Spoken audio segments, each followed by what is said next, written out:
नमस्कार दोस्तों, आज हम प्रारंभ कर रहे हैं श्रीमद् भागवत महापुराण की दिव्य कथा। यह केवल एक पुराण नहीं, बल्कि भक्ति, ज्ञान और वैराग्य का सार है। इसे पुराणों का मुकुटमणि कहा जाता है। भागवत कथा का आरंभ नैमिषारण्य में होता है, जहां अनेक ऋषि मुनि एकत्रित हुए थे।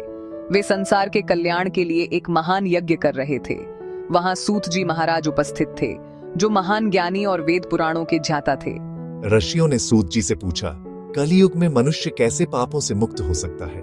उसे शांति और मोक्ष कैसे प्राप्त होगा? तब सूत जी ने उत्तर दिया, कलयुग में केवल भगवान का नाम स्मरण और भागवत श्रवण ही मनुष्य को मुक्ति दे सकता है। इसके बाद कथा आगे बढ़ती है राजा परीक्षित की ओर। राजा परीक्षित पांडवों के वंशज थे। एक दिन वन में शिकार करते समय वे अत्यंत प्यासे और थके हुए थे। उन्होंने एक आश्रम में प्रवेश किया, जहां एक आर्षि ध्यान में लीन थे। राजा ने उनसे जल मांगा, परंतु आर्षि ध्यान में होने के कारण उत्तर नहीं दे पाए। राजा को क्रोध आ गया और उन्होंने राशि के गले में मृत सर्प डाल दिया। बाद में उन्हें अपने कृत्य पर पश्चाताप हुआ। जब यह बात राशि के पुत्र को पता चली, तो उसने क्रोधित होकर राजा परीक्षित को श्राप दे दिया। 7वें दिन तक्षक नाग के डसने से तुम्हारी मृत्यु होगी।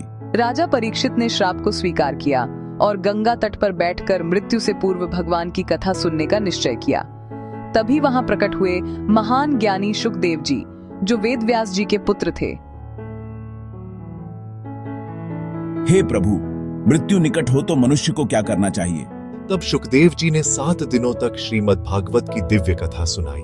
यहीं से शुरू होती है श्रीमद् भागवत की महान कथा। प्रथम स्कंध का संदेश, जीवन अनिश्चित है, मृत्यु कभी भी आ सकती है, इसलिए समय रहते भगवान का स्मरण करना चाहिए। भागवत श्रवण से मन शुद्ध होता है और आत्मा को शांति मिलती है।